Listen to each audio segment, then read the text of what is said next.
बड़ी खबर अपने दर्शकों को बता दें, महाराष्ट्र की सियासत से जुड़े इस वक्त की सबसे बड़ी खबर उद्धव ठाकरे को लेकर एकनाथ शिंदे ने बयान दिया है। इस वक्त की बड़ी खबर, एक एक प्रतिक्रिया बहुत मायने रखती है, क्योंकि ये सियासत हर कदम हर पल एक नया करवट ले रही है। और ऐसे में इस वक्त बड़ी खबर यह कि उद्धव ठाकरे को लेकर एकनाथ शिंदे का बयान सामने आया है।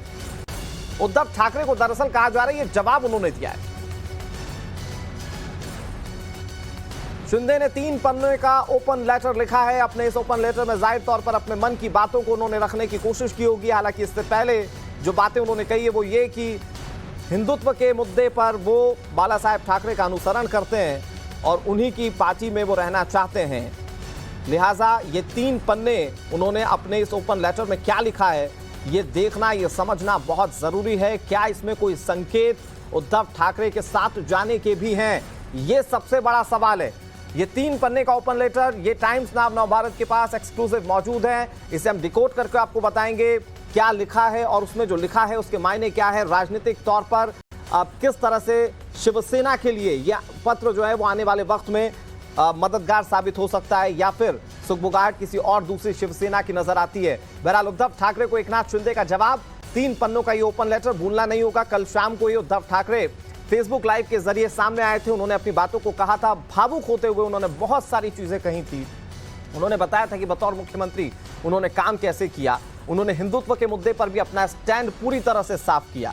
और अब यह कहा जा रहा है कि उसी के जवाब में एकनाथ शिंदे ने 3 पन्ने का ये ओपन लेटर लिखा है। इसमें लिखा क्या है, उसके तमाम शब्दावलियों को देखना और समझना बहुत जरूरी है, उसका कॉन्टेक्स्ट समझना बहुत जरूरी है। चिट्ठी में क्या बड़ी बातें हैं वो एक बार फिर से अपने दर्शकों को बताते हैं। हमें आदित्य के साथ अयोध्या जाने से क्यों रोका गया, ये इस चिट्ठी में लिखा गया है। अयोध्या जाने के लिए हमें विमान से उतार दिया गया। इस चिट्ठी में बाकी विधायकों ने जिक्र किया है, शिंदे को फोन करके हमें विमान से उतारा गया, हम अयोध्या जा रहे थे, एयरपोर्ट से वापस लौटा दिया गया। अब सवाल पूछा गया कि क्या जो हिंदुत्व का मुद्दा है उससे शिवसेना भटक गई है। अब हमारे साथ शिवानी लगातार जुड़ी हुई है। शिवानी, ये जो चिट्ठी है इसमें बताया गया कि 2.5 साल में किस तरह से बतौर मुख्यमंत्री उद्धव ठाकरे ने शिव सैनिकों के साथ सलूक किया, लेकिन एक जो सबसे अहम बिंदु, सबसे अहम पॉइंट कि राम मंदिर जाने से अपने विधायकों को रोका गया। ऐसा लग रहा है मानो चिट्ठी में अपने इस विधायक ये कहना चाह रहे हैं कि जो बाला साहेब ठाकरे का सिद्धांत था हिंदुत्व को लेकर, दरअसल सत्ता में आते उद्धव ठाकरे उन सिद्धांतों से अलग हटकर बात करने लगे। शिंदे ने अभी इस लेटर को शेयर किया है। इसमें लिखा गया है, आमचा विठ्ठल हिंदू हृदय सम्राट शिवसेना प्रमुख श्रीमान बाळासाहेब ठाकरे साहेबांना वंदन करून हे पत्र लिहितो। बाळासाहेब ठाकरे को नमन करते हुए ये पत्र उद्धव ठाकरे को लिख रहे हैं बागी नेता।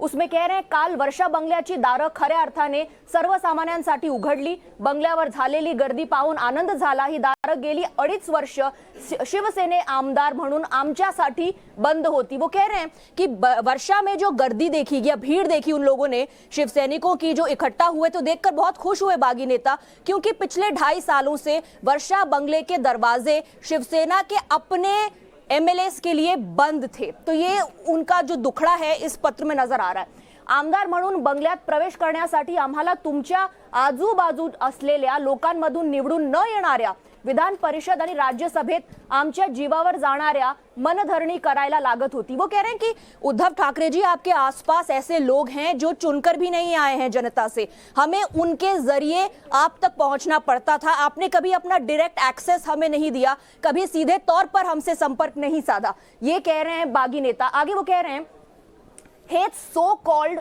आम्हाला डावलून राज्यसभा आणि विधान परिषद निवडणुकीची रणनीती ठरवत होते, त्याचा निकाल काय लागला हे अवघ्या महाराष्ट्राने पाहिले आहे।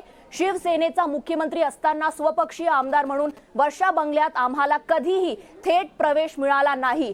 वो कह रहे हैं कि जो एमएलसी इलेक्शन हुआ, जो राज्यसभा का इलेक्शन हुआ, उसमें रणनीति उन लोगों ने तैयार की जो आपके इर्द गिर्द मौजूद हैं, जो आपके पक्ष के, आपके पार्टी के नहीं है, और उसका नतीजा क्या निकला वो भी पूरे महाराष्ट्र ने देख लिया। तो क्रॉस वोटिंग का जिक्र वो कर रहे हैं और पूछ रहे हैं मुख्यमंत्री से कि आप हमारे पक्ष के मुख्यमंत्री हैं, आप महाराष्ट्र के मुख्यमंत्री हैं, शिवसेना के नेता हैं, तो हमें कभी आपका समय शिवसेना के आमदारों को क्यों नहीं मिला। आगे वो कह रहे हैं मंत्रालयात 6व्या माळ्यावर मुख्यमंत्री सर्वांना भेटतात, पण आमच्यासाठी तर 6व्या माळ्याचाही प्रश्न आला नाही, कारण तुम्ही मंत्रालयात कधी गेलाच नाहीत।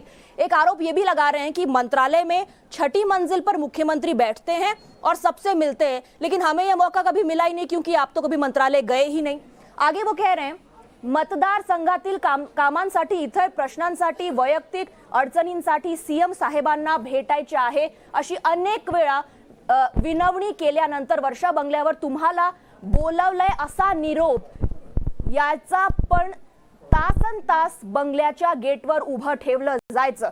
हमने कई बार अलग अलग मुद्दों के लिए आपसे मिलना चाहा, हमें यह संदेश मिलता था कि ठीक है अब मुख्यमंत्री आपसे मिलने को तैयार हैं। हम वर्षा पहुंचते थे लेकिन घंटों हमें वहां इंतजार कराया जाता था। ये दरअसल कई सालों से शिवसेना के जो अब बागी नेता बने, इनके मन में प्रश्न थे या इनकी भावना थी जो इस पत्र में निकल करके सामने आई है, जहां वो ये कह रहे हैं 3 ते 4 लाख मतदारांमधून निवडून येणाऱ्या आम्हाला स्वपक्षीय आमदारांना अशी अपमानास्पद वागणूक का, हा आमचा सवाल है। अंत में सवाल पूछ रहे हैं कि हमें जिसने महाराष्ट्र की जनता ने चुन करके भेजा, आपके पार्टी के एमएलए, आपके पार्टी के आमदारों का इतना अपमान आपने क्यों किया, इसका जवाब दीजिए। तो ये पत्र बागी नेताओं की भावना को दर्शा रहा है। सीधे सीधे सवाल पूछ रहे हैं, आपने अपना डायरेक्ट एक्सेस हमें कभी क्यों नहीं दिया? हम आप ही के पार्टी के एमएलए थे, फिर भी आपसे हमें मिलने का मौका नहीं दिया जाता था। हम घंटों वर्षा के दरवाजे के बाहर, जो ऑफिशियल रेसिडेंस है मुख्यमंत्री का, उसके बाहर इंतजार करते रहते थे और हमें यह संदेश भी उन लोगों से आता था जो आपके इर्द गिर्द हैं, हमारे पक्ष के नहीं है, ना कि जनता से चुन करके आए। तो वो आरोप एक लगा रहे हैं कि अपने ही पार्टी के नेता से हमें मिलने के लिए इस तरह से स्ट्रगल करना पड़ता था और मिलने का मौका मिलता भी नहीं था। आगे कह रहे हीच सर्व हाल अपेक्षा आम्ही सर्व आमदारांनी सहन केली, आमची व्यथा आपल्या आजूबाजूचे ऐकून घेण्याची कधी तसदी घेतली नाही, किंबहुना आपल्यापर्यंत ती पोहोचवली सुद्धा जात नव्हती। मात्र याच वेळी आम्हाला आदरणीय एकनाथ शिंदे साहेब यांचा दरवाजा उघडा होता आणि मतदारसंघात असलेली वाईट परिस्थिती, मतदारसंघातली निधी, अधिकारी वर्ग, काँग्रेस राष्ट्रवादीकडून होत असलेले अपमान, आमची ही सर्व पक्षात फक्त शिंदे साहेबच ऐकत होते आणि सकारात्मक मार्ग काढत होते। अब इस पैराग्राफ में वो लिख रहे हैं कि क्यों एकनाथ शिंदे की बात उन्होंने मानी या उनका नेतृत्व स्वीकार कर रहे हैं, क्योंकि ये जो सारे मुद्दे थे जिन पर मुख्यमंत्री ने ध्यान नहीं दिया, मिलने का मौका नहीं दिया, उनकी ये सारी बातें एकनाथ शिंदे ने सुनी। एकनाथ शिंदे ने यह भी समझा कि कैसे कांग्रेस और एनसीपी के नेताओं द्वारा शिवसेना के नेताओं का अपमान हो रहा है और इसीलिए एकनाथ शिंदे के साथ आज वो नजर आ रहे हैं। त्यामुळे आमच्या सर्व आमदारांच्या न्याय हक्कासाठी, सर्व आमदारांच्या आग्रहा खातर आदरणीय एकनाथ शिंदे साहेबांना आम्ही हा निर्णय घ्यायला लावला। हमने कहा एकनाथ शिंदे को कि इतना अपमान शिवसेना के लोगों का हो रहा है, हमारी परिस्थिति को, हमारी मुश्किल को आप समझते हैं, ये फैसला आपको लेना होगा, और एकनाथ शिंदे ने ये फैसला लिया। ये समर्थन एकनाथ शिंदे को क्यों मिला, वो इस पैराग्राफ में बागी नेता समझा रहे हैं, क्योंकि उनको सुनने वाला सिर्फ शिवसेना में एकनाथ शिंदे अकेला नेता था। हिंदुत्व, अयोध्या, राम मंदिर हे मुद्दे शिवसेनेचे आहेत ना? सवाल पूछ रहे हैं कि क्या हिंदुत्व, राम मंदिर, अयोध्या ये शिवसेना का मुद्दा है या नहीं है? मग आता आदित्य ठाकरे अयोध्येला गेले तेव्हा आम्हाला अयोध्येला जाण्यापासून तुम्ही का रोकलं? अगर ये मुद्दे हैं शिवसेना के, तो आदित्य ठाकरे जब गए थे अयोध्या तो हमें शिवसैनिकों को उनके साथ जाने से रोका क्यों गया?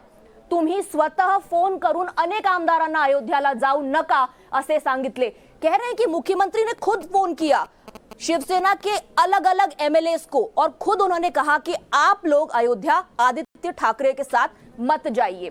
मुंबई विमानतळावरून अयोध्याला निघालेल्या मी आणि माझ्या अनेक सहकार्यांचे लगेच चेक इन झाले होते। आम्ही विमानात बसणार इतक्यात तुम्ही शिंदे साहेबांना फोन करून सांगितले की आमदारांना अयोध्याला जाऊ देऊ नका आणि जे गेले त्यांनी तुम्ही स्वतः परत घेऊन या।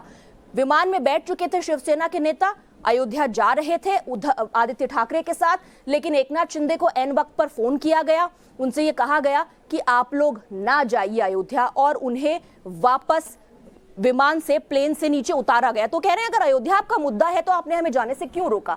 आगे वो कह रहे हैं शिंदे साहेबांनी आम्हाला लगेच सांगितले की सीएम साहेबांचा फोन आला होता, आमदारांना अयोध्याला जाऊ देऊ नका, आम्ही मुंबई विमानतळावर चेक इन केलेले लगेज परत घेतले आणि आपले घर गाठले। राज्यसभा निवडणुकीत शिवसेनेचे एकही मत फुटले नव्हते, मग विधान परिषद निवडणुकीच्या तोंडावर आमच्यावर इतका अविश्वास का दाखवला, आम्हाला रामललाचं दर्शन का घेऊ दिले नहीं।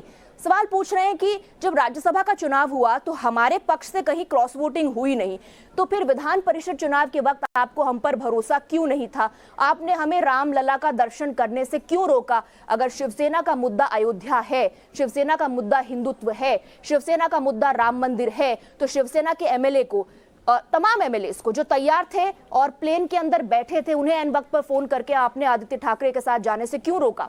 आगे वो कह रहे हैं साहेब जेव्हा आम्हाला वर्षावर प्रवेश मिळत नव्हता तेव्हा आमचे खरे विरोधक काँग्रेस राष्ट्रवादीचे लोक तुम्हाला नियमित भेटत होते, मतदारसंघातील कामं करत होते, निधी मिळाल्याची पत्र नाचवत होते। जब हमें मौका नहीं मिल रहा था आपसे मिलने का, हम अपनी बात आपसे नहीं कह पा रहे थे, उस वक्त ये आरोप लगा रहे हैं बागी नेता कि उस वक्त कांग्रेस के एमएलए और राष्ट्रवादी पार्टी यानी एनसीपी के एमएलए आपसे लगातार मिल रहे थे, आप उनकी बातों को सुन रहे थे और अपने क्षेत्र में विकास के लिए या जो एमएलए निधि होती है उसकी मंजूरी आपकी तरफ से ले रहे थे और उसका जो लेटर है, मंजूरी का लेटर, वो हमें दिखा रहे थे, शिवसेना के नेताओं को दिखा रहे थे। और आगे वो लिख रहे हैं भूमिपूजन आणि उद्घाटन करत होते, तुमच्या सोबत काढलेले फोटो सोशल मीडियावर व्हायरल करत होते, त्यावेळी आमच्या मतदारसंघातले लोक विचारायचे की मुख्यमंत्री आपला आहे ना, मग आपल्याला विरोधकांना निधी कसा मिळतो।